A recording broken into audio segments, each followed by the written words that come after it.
এই গত 5 তারিখে বাংলাদেশের সেই ফ্যাসিবাদী স্বৈরাচারিণী শেখ হাসিনার পলায়নের পর থেকেই বাংলাদেশ থেকে তার সঙ্গীরা যারা এই দেশ ছেড়ে ভারতের বিভিন্ন প্রান্তে অবস্থান করেছেন, তারা ওখানে বসে একের পর এক নানা ধরনের ষড়যন্ত্র চলছে। বাংলাদেশের বর্তমান যে সরকার, সেই ইউনূস সরকারকে অস্থিতিশীল করা, অকার্যকর করার নানাবিধ প্রচেষ্টা, একটার পর একটা প্রচেষ্টা তারা করেই যাচ্ছে।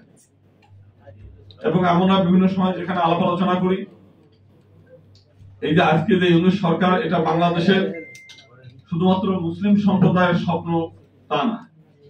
এই দেশের আপামর জনসাধারণ, হিন্দু, মুসলিম, বৌদ্ধ, খ্রিস্টান, প্রত্যেক সম্প্রদায়ের প্রতিটি মানুষের স্বপ্ন ছিল এরকম একটি সরকার আসবে। কারণ কোন অবস্থাতেই এই দানবের মতো, দৈত্য দানবের মতো বসে থাকা এই স্বৈরাচারকে হটাতে পারছিল না কেউই। কোন গণতান্ত্রিক সরকারই এটাকে সরাতে পারছিল না। আমাদের পরম সৌভাগ্য যে আমাদের ছাত্ররা এবং পরবর্তীকালে ছাত্র সহ অভিভাবক এবং সাধারণ জনতা ঐক্যবদ্ধভাবে এই সন্ত্রাসী এবং স্বৈরাচারীকে বিদায় করা হয়েছে। তো বিদায়ের পরে এই বিদায়টাকে, এই যে বিদায়, সেই বিদায়টাকে আমাদের পার্শ্ববর্তী দেশ ভারতের যে সমস্ত কিছু নেতৃবৃন্দ আছে, তারা এটাকে ভালোভাবে মেনে নিতে পারে। একই সঙ্গে যেহেতু তারা সবসময় বাংলাদেশের, তাদের সঙ্গে তো আমার দীর্ঘদিনের সম্পর্ক, আমি তাদের সঙ্গে আমাদের একটা পরিচয় আছে, ভালো পরিচয়। আমি যখনই বলেছি যে বাংলাদেশে গণতন্ত্র নাই, এই গণতন্ত্রটাকে পুনঃ প্রতিষ্ঠা করতে হবে। কারণ একটা নদীতে যদি স্রোত না থাকে, সেই নদীতে শ্যাওলা, আবর্জনা, কচুরিপানা জন্মে যায়।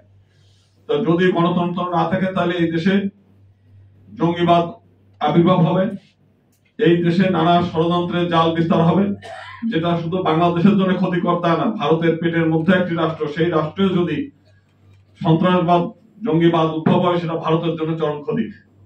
কিন্তু তারা আমাদের কথায় খুব একটা কান দেয়নি। তাদের মনে করেছে, তাদেরকে শেখ হাসিনা তাদেরকেও ব্ল্যাকমেইল করেছে। সে বলছে যে আমরা যদি না থাকি, শেখ হাসিনা যদি না থাকে, তাহলে ভারতের 7 সিস্টার থাকবে না। এবং তাদের মাথার মধ্যে এই যে এমন বদ্ধমূল ধারণা হয়েছিল যে ওই ক্যাসেটের মতো বাস্তব, যে কোনো নেতার কাছে গেলেই তাদের কাছে ওই জিনিসটা পাবে।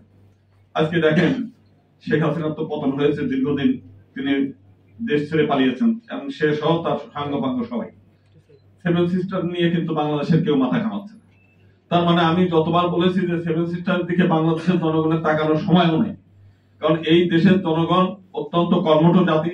এই দেশের প্রায় 1.5 কোটির বেশি মানুষ বিদেশে চাকরি বাকরি করে, কাজকর্ম করে, রাতে দিনে পরিশ্রম করে টাকা পাঠায়। আর এই দেশের কৃষকরা সারাদিন কিভাবে এই দেশের বিশাল একটা জনগোষ্ঠীর কিভাবে খাদ্য, অন্ন, বস্ত্রের ব্যবস্থা করবে সেই চিন্তায় থাকে।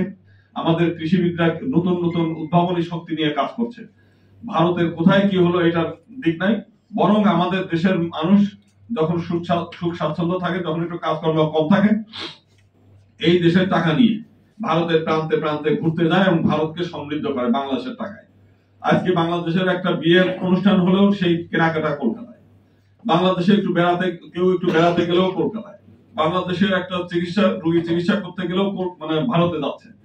এখন ওরা মাঝে মাঝে এমন ভাব দেখায়, তারা মনে হয় আমাদেরকে বিনা পয়সা চিকিৎসা করে, আমাদেরকে বিনা কাপড় চোপড়, প্রসাধনী, আলু, পেঁয়াজ একেবারে বিনা পয়সায় আমাদেরকে ঠেলে দেয়। বাস্তবতা তো তা না।